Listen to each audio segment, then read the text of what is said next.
Hey and welcome to the Daily Man United News Show. Let's begin with our daily news. Diogo Dalot will sign a new Man United contract on one condition. Manchester United defender Diogo Dalot is prepared to sign a new contract only if he has the assurances of a regular starting role next season, according to Sport. The Portuguese star has been an undisputed choice at right back for the Red Devil this term. He has failed to appear in just one game due to suspension. It's now reported that United are planning talks with Dalot over a new contract, but the club's interest in Denzel Dumfries could have an impact on the discussions. The 23-year-old wants to have full presence in the starting lineup and appears reluctant to continue with the club unless he has the assurance over the same. Barcelona are reportedly keeping a close eye on the situation and are prepared to make an approach in the summer if Dalot does not agree a renewal with United.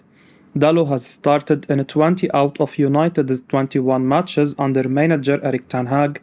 He has been an undroppable star with barely any competition for places. Aaron Wan-Bissaka, who had been the regular right back over the past 3 seasons, has made just one substitute appearance during the first half of the campaign.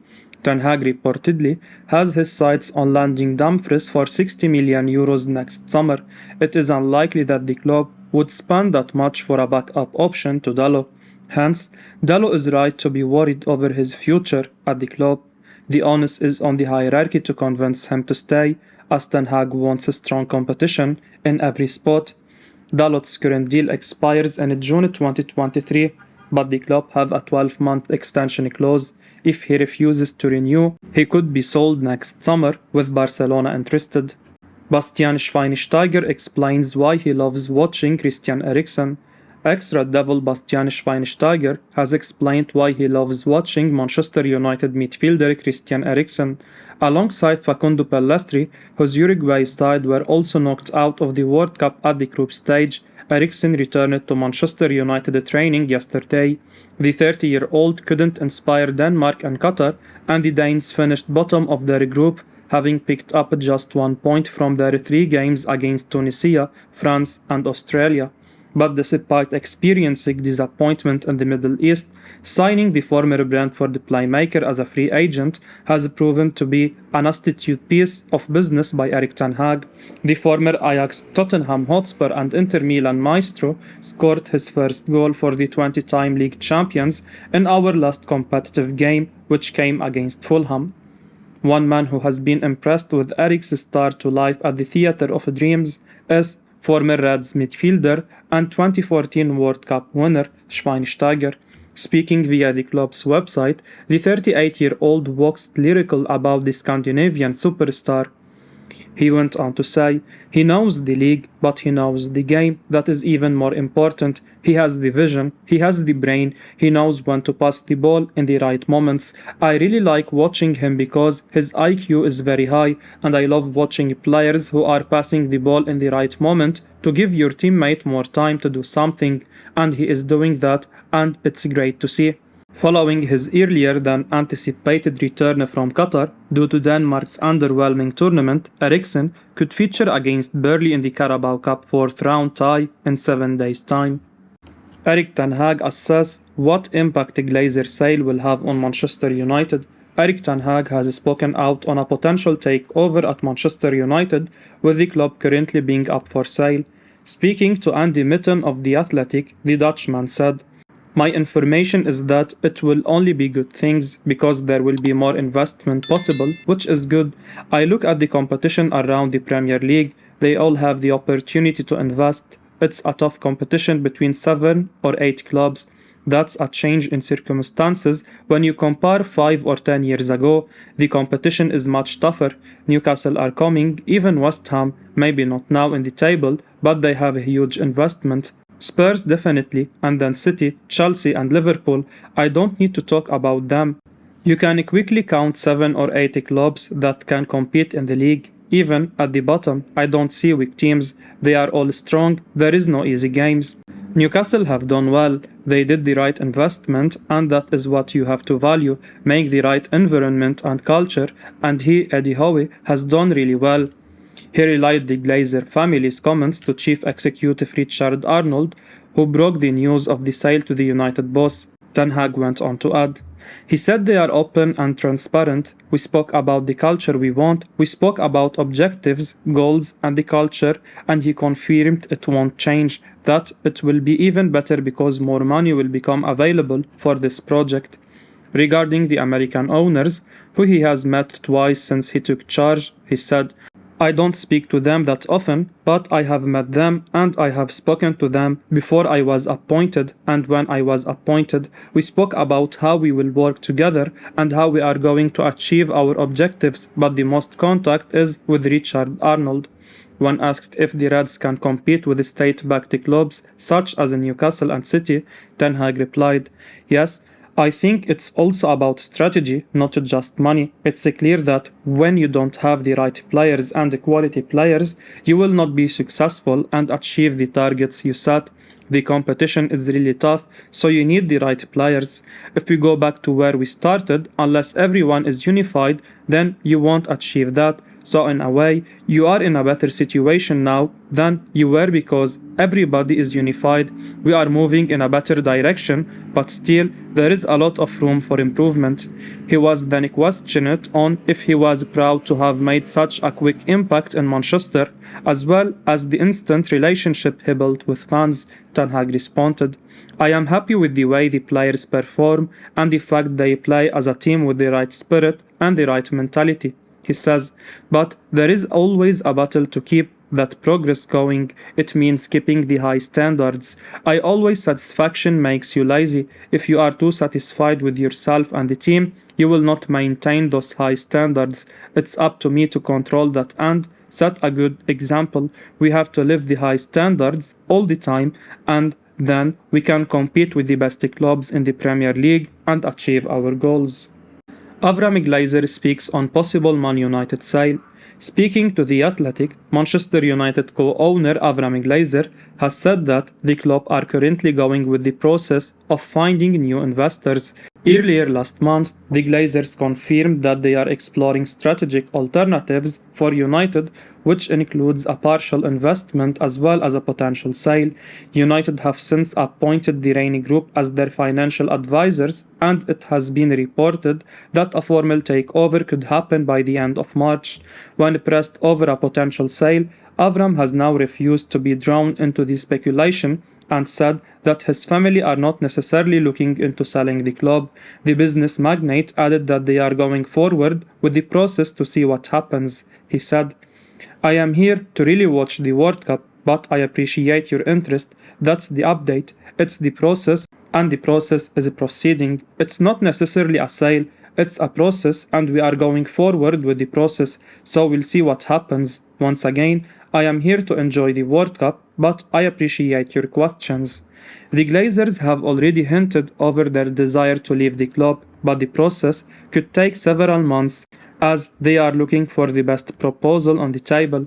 The Rainy Group have been advised to negotiate with potential buyers, and it has been claimed that a sale could go through for a figure between 6 and 7 billion pounds. A club of United's caliber should attract plenty of investors next year, but Rain need to find the right owner that can take the club forward with the proper spending. The banking firm did an excellent job in picking Clear Lake Capital as Chelsea's new owners, and United needs something similar. There needs to be ambition to strengthen the squad. The stadium and the training facilities also need to be improved. Hence, the process of changing ownership will take time, and until then, nothing is likely to be disclosed by the Glazers. Manchester United make contact with the agent of Inter Milan fullback Denzel Dumfries. Manchester United have made contact with Rafael Pimenta, the agent of Inter Milan star Denzel Dumfries, about the availability of the 26-year-old, according to Corriere dello Sport via Sport Witness. The Red Devils have inquired about the possibility of a transfer in January. The Red Devils are interested in bolstering the right-hand side of the defense in the current campaign. Diogo Dalot has been the first choice for Erik ten Hag. The Dutch manager has started the Portugal international in the majority of our fixtures. The 23-year-old has been in fine form for the Old Trafford side this season. He has been one of the most improved players in the squad since the previous campaign. However, there seems to be no quality backup for Dalot in the squad. Aaron Wan-Bissaka is one of the options at Ten Hag's disposal. However, the England under-21 international has fallen below the Portuguese star in the pecking order. The former Crystal Palace star, who signed for United in the summer of 2019, has seen his fortunes drastically change at the club over the last few months. The 25-year-old has played just 4 minutes of football this term. While Dalot has been brilliant, Ten Hag has had to deploy someone like Tyrell Malacia when the 23-year-old has been unavailable. Thus, we evidently need to add reinforcements to challenge the Portuguese in the squad. Dumfries was brilliant at the 2022 World Cup with the Netherlands. The 26-year-old showed his attacking prowess as well as defensive nous in Qatar. Hopefully, the Red Devils can strengthen the squad with the addition of the fullback. Manchester United consider loan with buy offer for Atletico Madrid forward Joao Felix. Manchester United are considering making a loan offer for Atletico Madrid star Joao Felix with an obligation to buy in the summer of 2023, according to ESPN. The Portugal international is set to leave Los Rojiblancos in the coming months after falling out with manager Diego Simeone. However, the Spanish outfit paid a colossal sum for the 23-year-old back in 2019 and will be keen on getting most of it back. However, the Red Devils are finding it problematic to spend big in January. Erik ten Hag has been informed that bringing in a new striker in the winter window is not a guarantee. As a result, the Old Trafford side are thinking about bringing Felix to Manchester on a loan move initially. The club will then pay the agreed upon asking price after a few months. The Portuguese has been underwhelming at Atletico since signing from Benfica. He has failed to live up to the expectations in Spain. However, the 23-year-old showed glimpses of his talent at the 2022 World Cup. However, Portugal were shockingly knocked out by Morocco in the quarter-finals. United evidently need to bolster their forward line after Cristiano Ronaldo's untimely departure midway through the season. Erik ten Hag is now left with only one natural striker in Anthony Martial. The Red Devils are seemingly lacking a goal scorer, while Felix has not been the most clinical at Atletico. The 23-year-old still has a lot of potential, but will the La Liga outfit accept a loan proposal with an obligation to buy? Only time will tell. Real Madrid superstar Karim Benzema eyed by Manchester United on a free transfer next summer. Manchester United are eyeing an audacious move for Real Madrid star Karim Benzema on a free transfer in the summer of 2023, according to Spanish publication National via Yahoo Sport. The France international is in the final year of his current contract with Los Blancos. However, the forward talks over a new deal with the La Liga outfit have stalled for the moment. He is looking to take up a new challenge after signing for the European champions in 2009. Cristiano Ronaldo recently departed the Manchester-based club. As a result, the Red Devils are looking to replace the 37-year-old. The Old Trafford side are willing to offer Benzema a crazy salary to lure him to the club. The France international has grown into his role at Madrid over the years, while previously, when Ronaldo was with Los Blancos, the forward was in the background. However, he was become pivotal with the Portuguese icon's departure. After helping the Spanish giants win La Liga and the Champions League last season, the 34-year-old was awarded the 2022 Ballon d'Or award. Unfortunately for Les Bleus, Benzema has been unable to feature for them at the Qatar World Cup. He was sidelined after being picked in the Didier Deschamps squad for the prestigious tournament. For now, with Ronaldo's untimely exit, Erik ten Hag is left with Anthony Martial as the only natural striker in the team, but the 27-year-old has had issues with staying fit this season. As a result, Marcus Rashford has been deployed in the number 9 position by the Dutch manager on various occasions. However, the 25-year-old leaves a lot to be desired in front of goal. Thus, we evidently need to bolster the front line. However, while Benzema is a world class, he is on the wrong side of 30. Thus, the French international's age makes him a short-term solution if he moves to Manchester. I will be uploading daily Man United news show, so keep your eyes on the channel and don't forget to like and subscribe. I appreciate your support. Peace out.